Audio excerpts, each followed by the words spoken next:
Well, this isn't me in my best state, but I am doing this because of that reason.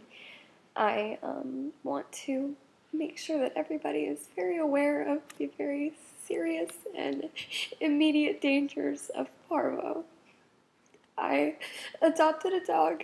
I adopted a dog a week ago exactly. Well, yesterday would have been a week ago.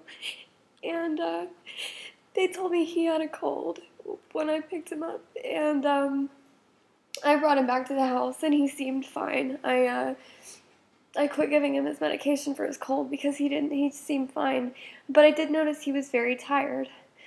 On the drive home, I had a 2-hour drive. I had a 4-hour drive from Jacksonville back to Tampa Bay, and I noticed in the car he looked very lethargic, and I didn't think too much of it because it was a really long drive. So when he started to look really, really lethargic, I would pull over and we would get out and we would walk or run, and then he would be fine. So I thought he was just tired being in the car and everything. So a couple days go by, and he's okay. I wrote a letter to the lady at the shelter, and I'll just read it. I started reading it. When I was writing it, I realized I should make a video about how serious this is. So I'm just gonna give you guys the side effects. I'm gonna read the letter. Her name is Penny. I said, "Hi, Penny. I wanted to let you know that Neo died last night. I can't explain the hurt I've had because of it. I completely blame myself and no one else because I didn't take him to the vet immediately when I got him. He seemed fine. Y'all had said that he had a cold, but when I got him here, he seemed fine. By day 4 of having him, he started throwing up. And I thought it was because I had fed him something called quinoa. It's a grain or something. It has all the amino acids that your body needs, and it's got plenty of protein. And I had fed him that every single day, and he was fine. He loved it. He absolutely loved it. And on the 5th day, on the 4th day, that night, I had fed him quinoa with an entire avocado, and that was the first time I had fed him avocado. So by the next day, around, I think it was around 2 p.m., he threw up his whole meal that he had around like 10, and the whole meal didn't look like any of it had been digested, and so I read that it could have been because he had avocados, and so by day 5, I was expecting him to get over it, and by day 6, that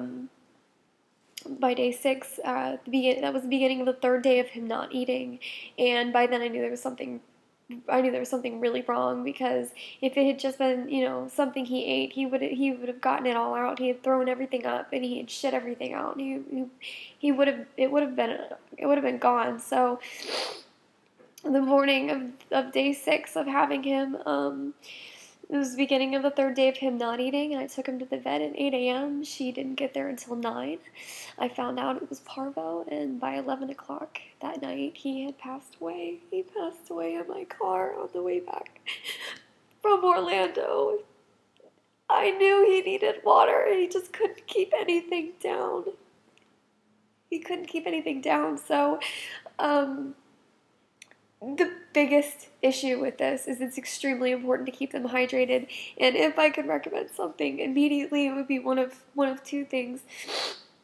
The first one was at the vet. She gave him an IV drip. It wasn't even like a drip. She squeezed the whole bag of IV liquid fluid under his skin, and she told me that would take a couple hours to soak in. And I'm way off my letter at this point. Let me say the other one real quick though. Is an enema. That was the very last thing I did for him, and I think it would have worked if I hadn't waited so long to do it.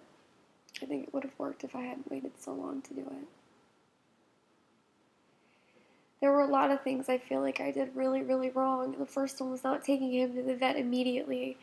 He seemed fine, though, just a little bit tired every once in a while.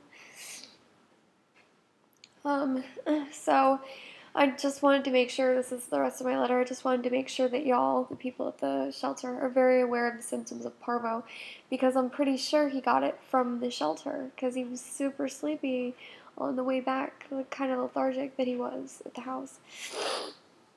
I said they get very lethargic at times, head nodding off while sitting up, kind of lethargic. He wouldn't jump over things or into the car, even short things, even not big things at all, he wouldn't jump over, and looking back at it now, I wonder if it was because he was in pain. Then they start throwing up, and then they start pooping.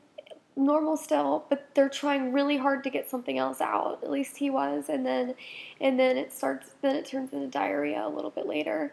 They don't want to eat at all. They have no desire to eat. They don't even hardly want to drink, but they might smell the water. After that, it just gets worse. With dry heaving, and it doesn't stop, and it's random, but then you can give them such a little bit of water. You gotta learn about it yourself, but I just want everyone to know what the symptoms are. After that, they just keep throwing up, and you can keep giving them stuff and keep giving them stuff. Make sure they constantly have liquid in them. Even if they're throwing it up, you should still at least do the enema or get the IV drip in the back.